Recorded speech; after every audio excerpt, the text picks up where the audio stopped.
planted these about a week ago from the clones, which were just cuttings that we take and then we root them. What's called a little cloner. It's a little aeroponic thing. It just kind of mists water over the root or over the stem, and then it forms roots.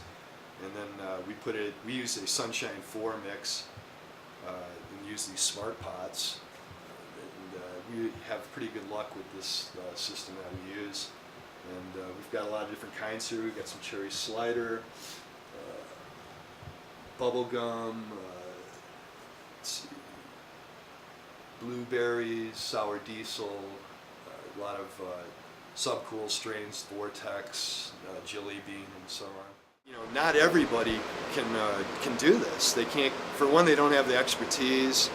Even if they do have the expertise, they might have the capital to put it together because the equipment's expensive, and you really got to do it right if you're going to get quality medicine. Is what it comes down to. There's no skimping. You got to be good. You got to do the right thing with your genetics. You got to get the right equipment.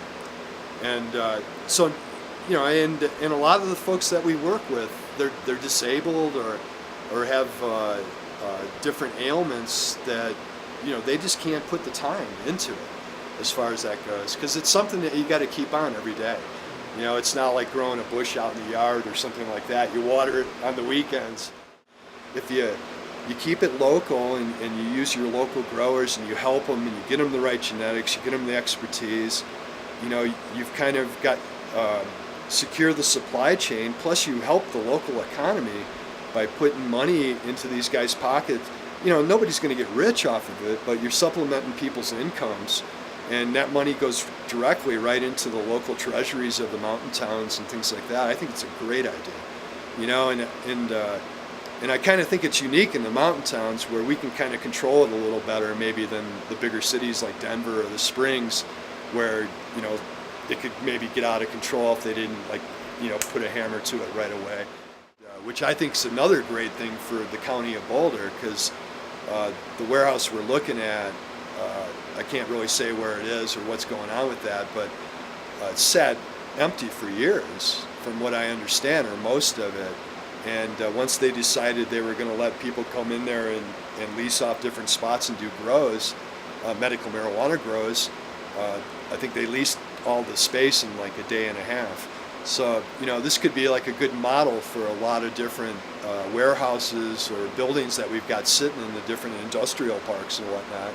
And it could be a big boom. It could be a real big boom for Boulder County, Colorado in general, just as far as a new industry that's out there. There's risk involved, I mean, the federal government gave us a great, with the letters to the different states and whatnot, to the attorney generals and the DEA and whatnot.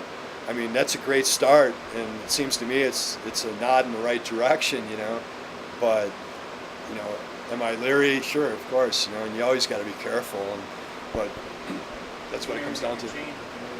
Yeah, another administration. Yeah, I mean, this whole thing could be over in 3 more years. Another administration comes in and suddenly they have a change in heart, but to be honest with you, I think that can never happen, though, because I think people are realizing the revenue stream that dispensaries and us growers and suppliers, we can supply to the local and state economies, and when the government sees that revenue stream coming, I can't see how the federal government can't jump on the bandwagon sooner or later.